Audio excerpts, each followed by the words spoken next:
보통 리더는 맨 위에 있어야 한다고 생각하잖아요. 그게 거의 상식이죠. 그런데 만약 그 생각이, 그 상식이 완전히 틀린 거라면 어떨까요? 오늘 이 시간에는 그 상식을 정면으로 뒤집어보는 아주 특별한 공동체 모델에 대해 이야기해 보려고 합니다. 어쩌면 여러분의 세상을 보는 방식이 오늘 조금은 바뀔지도 모릅니다. 자, 바로 이 질문에서부터 한번 시작해보죠. 최고의 리더, 가장 힘 있는 사람이 맨 꼭대기가 아니라 가장 낮은 자리에 있다면요. 그런 조직, 그런 공동체는 과연 어떤 모습일까요? 이 질문이 바로 오늘 우리가 탐험할 모든 내용의 심장, 그 핵심입니다. 어떤 공동체든 그게 회사든 가정이든 심지어 친구 모임까지도요. 그 안에는 보이지 않는 힘의 구조라는 게 존재합니다. 이걸 가장 쉽게 눈으로 보여주는 게 바로 이 피라미드 모형이죠. 사실 우리 대부분은 이런 피라미드 구조 안에서 살고 또 일하잖아요. 너무나 당연해서 이게 세상을 움직이는 유일한 방법이라고 생각하기가 참 쉽습니다. 힘이 위에서 아래로 쫙 내려오는 이 방식 말이에요. 그런데 과연 이게 정말 최선의 방법일까요? 좋습니다. 그럼 먼저 우리한테 정말 익숙한 그 첫 번째 모델부터 한번 제대로 들여다볼게요. 바로 지금 이 세상이 돌아가는 방식, 그 일반적인 피라미드 말입니다. 이 구조는 아주 간단하고 명확하죠. 꼭대기에 소수의 리더가 딱 버티고 서서 명령을 내리면 그게 아래로 쫙 전달되는 방식이잖아요. 힘은 오직 위에서 아래로만 흘러요. 마치 폭포수처럼요. 반대로 거슬러 올라가는 건 거의 불가능에 가깝고요. 이런 피라미드 구조의 문제점이 아주 극단적으로 드러나는 게 뭔지 아세요? 바로 갑질입니다. 권력을 가진 사람이 그 힘을 자기 맘대로 자기 이익을 위해서 휘두르는 거예요. 이게 바로 세상의 피라미드가 가진 아주 근본적인 위험성이라고 할 수 있습니다. 자, 여기 표를 한번 보세요. 두 방식의 차이가 그냥 한눈에 들어오죠? 한쪽은 남을 누르고 내 이익을 챙기고 모든 걸 통제하려고 해요. 근데 다른 쪽은 어때요? 섬기고 공동체를 위해 자기를 내려놓고 오히려 상대방에게 힘을 실어주려고 하죠. 완전히 180도 다른 길입니다. 이제 우리가 바로 이 두 번째 길을 따라가 볼 겁니다. 자, 이제부터가 진짜입니다. 우리가 알던 모든 걸 완전히 뒤집어 엎는 공동체를 만드는 전혀 다른 방식을 한번 들여다볼게요. 이걸 보통 거꾸로 선 나라라고 부르는데요. 이름 그대로입니다. 피라미드를 말 그대로 확 뒤집어 놓은 거예요. 우리가 성공이나 권력에 대해 생각하는 모든 상식에 그냥 정면으로 아니! 라고 말하는 완전히 새로운 세상의 질서인 거죠. 이거 진짜 혁명적이지 않나요? 보세요. 첫 번째, 가장 약하고 새로운 사람들이 맨 위로 가요. 그리고 두 번째, 이 사람들이 가장 많은 관심과 지원을 받습니다. 그럼 리더는요?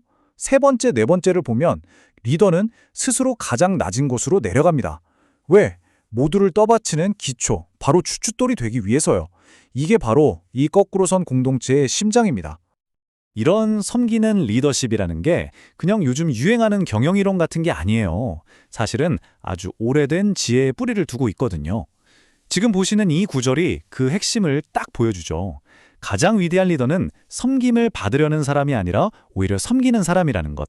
그래서 이 역피라미드의 메인 밑바닥을 단단하게 받쳐주는 존재가 되는 겁니다. 그러니까 여기서 핵심적인 변화가 뭐냐면요. 바로 초점이 바뀌는 겁니다.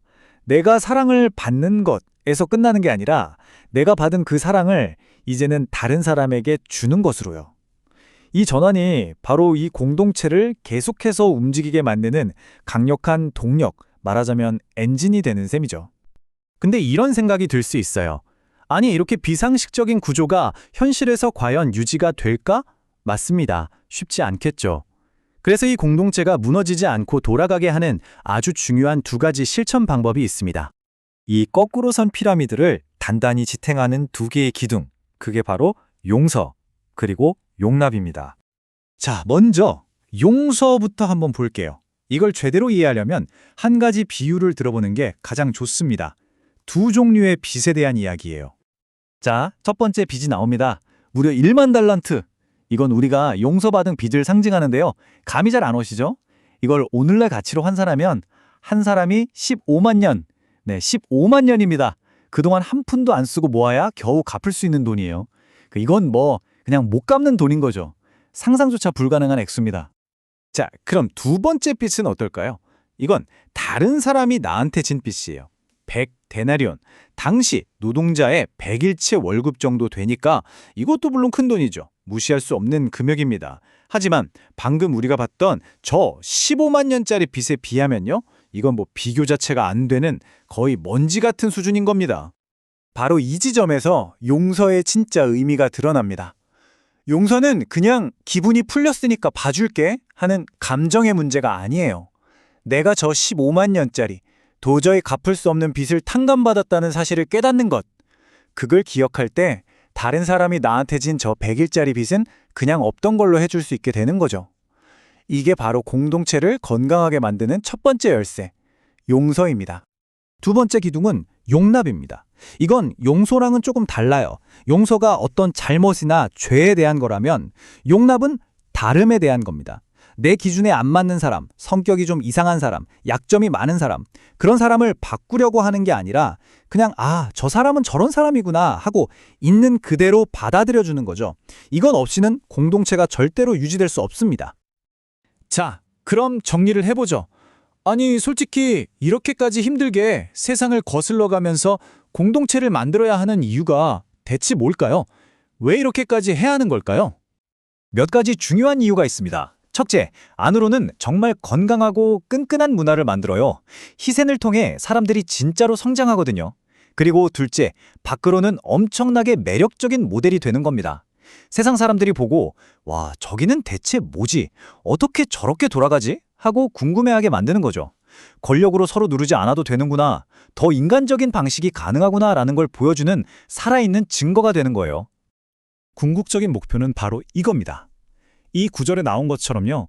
공동체 자체가 목적이 아니라 이 공동체의 모습을 통해 우리를 이런 빛으로 부르신 분이 얼마나 위대한지를 보여주는 거예요. 그러니까 공동체가 하나의 거대한 광고판이 되는 셈이죠. 마지막으로 이 질문을 한번 던져보고 싶습니다.